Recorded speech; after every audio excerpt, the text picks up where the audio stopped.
श्रीराम जय जय राम। नाम घेण्याचा निश्चय करावा।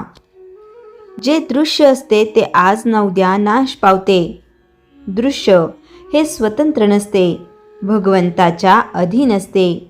म्हणून जगात जी जी गोष्ट घडते ती भगवंताच्या इच्छेने घडते हे आपण ओळखावे। आपला देह दृश्यच आहे आणि त्याला चालविणारा भगवंत देहात आहे। त्याच्या अनुसंधानात राहण्याचा आपण प्रयत्न केला पाहिजे। हे अनुसंधान राहणे भगवंताच्या नामाने साधते। म्हणून तुम्ही सर्वांनी नाम घेण्याचा निश्चय करावा। आपले चित्त नामामध्ये गुंतले म्हणजे देहाला प्रारब्धाच्या स्वाधीन करता येते। ही युक्ती ज्याला साधली त्याला सुखदुःखाची बाधा उरली नाही।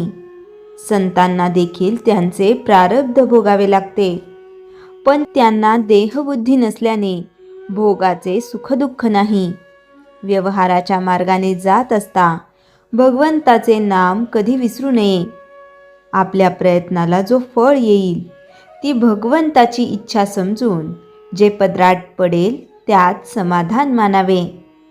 आपण प्रपंची लोक आहोत, म्हणून प्रपंचाला उचित असणारा प्रयत्न केल्या वाचून कधी राहू नये।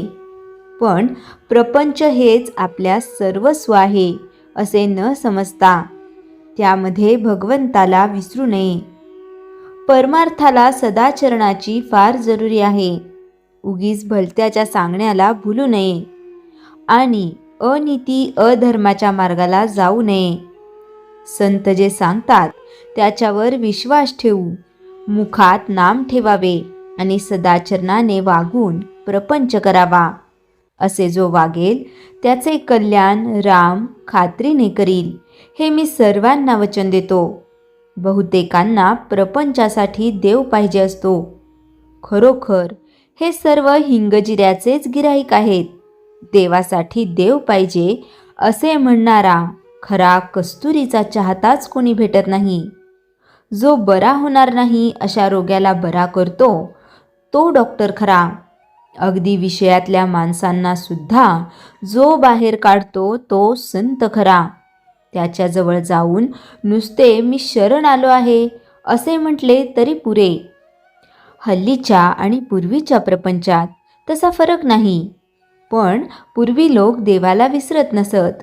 अलीकडे ते जास्त संकुचित झाले आहेत। पूर्वी खेडेगावांमध्ये स्वाभाविकपणे एकमेकांच्या उपयोगी पडावे अशी बुद्धी असायची, पण आता काळ पालटला आहे। तुम्ही इतक्या लोकांना नामस्मरण करताना पाहून मला एक समाधान वाटते की मला जी गोष्ट आवडते ती इतक्या लोकांना आवडू लागली आहे। मी सांगितलेले तेवढे करीन असा निश्चय करा। कशाचीही काळजी करू नका। मी तुमचा भार घेतलेला आहे ही जाणीव ठेवून आनंदाने प्रपंच करा। श्रीराम जय जय राम। चैतन्यवाणी। भगवंताच्या नामाचा नाद लागला तर दुःखाची जाणीव कमी होईल। दुःखाची जाणीव नसल्यावर दुःख असले म्हणून बिघडले कुठे। श्रीराम जय जय राम। श्री गुरुदेव दत्त। गुरुचरित्र अध्याय 46। भक्तासाठी 8 रुपये।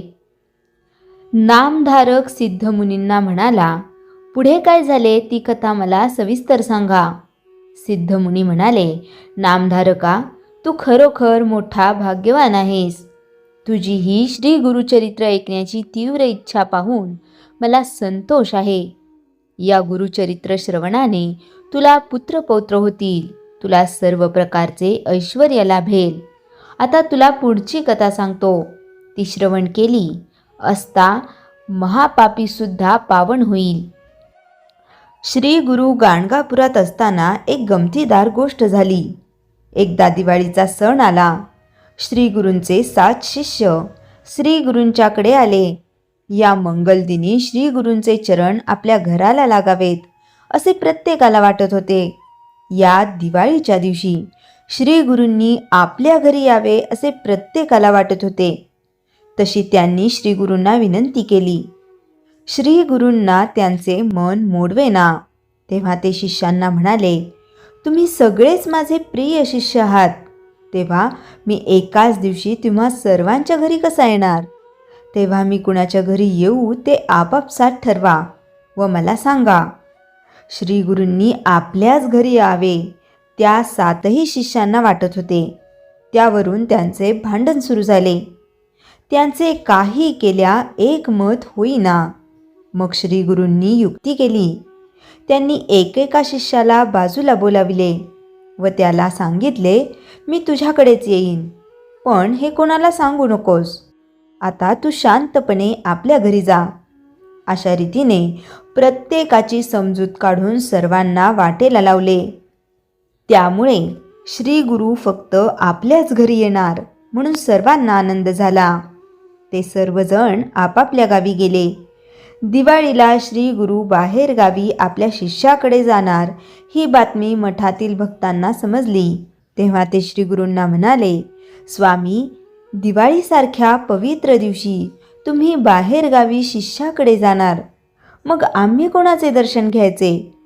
तुम्ही दिवाळीत आम्हाला सोडून कुठेही जाऊ नका. त्यांचे मनोगत लक्षात घेऊन श्रीगुरू म्हणाले, तुम्ही चिंता करू नका, आम्ही येथेच राहू. हे ऐकून सर्वांना समाधान वाटले. दिवाळीच्या दिवशी श्रीगुरूंनी मंगल स्नान केले. आपल्या योग सामर्थ्याने 7 रूपे घेतली व एकेका रूपाने ते विविध गावात राहणाऱ्या आपल्या 7ही शिष्यांच्या घरी गेले. त्या सर्वांकडून त्यांनी पूजा सेवा घेतली व मठातही राहिले. कार्तिक पौर्णिमेला दीपाराधना करण्यासाठी श्रीगुरूंचे ते 7ही शिष्य गाणगापूरला मठात आले. त्यावेळी प्रत्येक जण सांगू लागला, दिवाळीला श्रीगुरू फक्त आपल्याच घरी आले होते आणि आपण दिलेली वस्त्रे श्रीगुरूंच्याकडे असल्याचे दाखवू लागला. हे ऐकून सर्व शिष्य मोठ्या संभ्रमात पडले.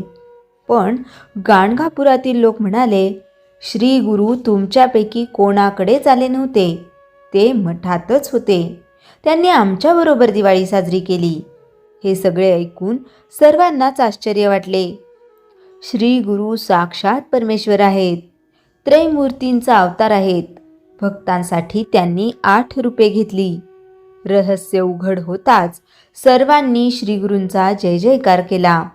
ते म्हणाले, परमेश्वरा, अनंत रूपे धारण करणारा तू त्रैमूर्ती भगवान आहेस. तुझे सामर्थ्य आम्हाला कसे बरे कळणार?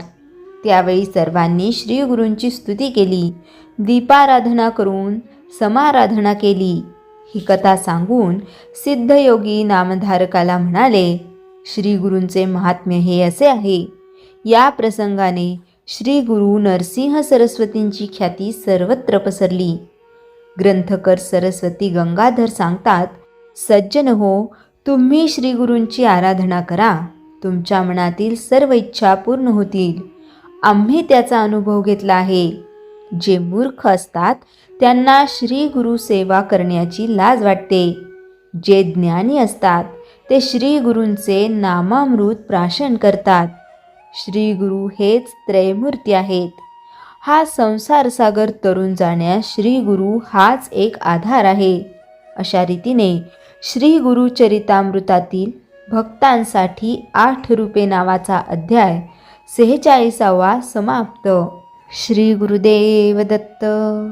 श्रीराम जय जय राम. जयाच्या जनी जन्मनामार्थ झाला, जयाने सदा वासनामात केला. जयाच्या मुखी सर्वदा नाम कीर्ती, नमस्कार तया ब्रह्मचैतन्य मूर्ती. श्रीराम जय जय राम. जानकी जीवन स्मरण जय जय राम.